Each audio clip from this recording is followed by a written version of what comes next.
Yan, hello guys. So ngayon ay ipakita ko po sa inyo ang kulay ng dahon. Ang ganda. Yan. So ayan, ang kapal na ng jacket ko. Kaya ayan yung dahon, oh. Ang ganda ng dahon dito, hindi pa naglagas. Ayan, puntahan natin. Oh, ganda talaga ng dahon.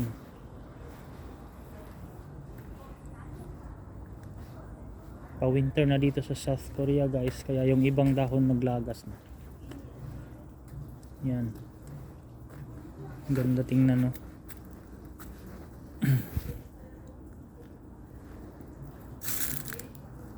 So makapunta din kayo dito guys sa South Korea in God's perfect time.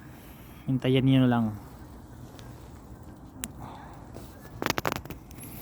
Lahat ng panahon, lahat ng pangyayari ay may panahon po yan. Kaya hintay-hintay lang kayo.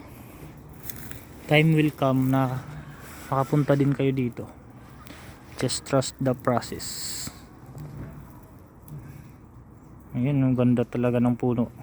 Ng dahon niya parang plastic. Itong puno na to ay ay late bloomer. Kaya yung ibang puno kasi wala nang dahon eh. Yan, oh. Yan, wala nang mga dahon yung iba. Taglagas na ngayon, oh. Taglagas na. Kasi papasok na yung winter. Pero itong puno na to ay siya, sa winter taglamig siya, magbabago.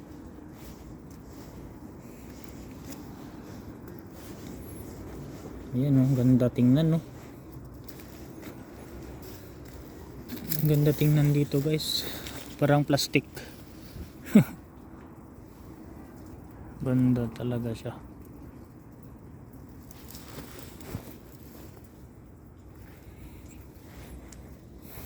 Kung pwede palang magdala papuntang Pinas, nagdala na ako para itanim natin sa harap ng bahay.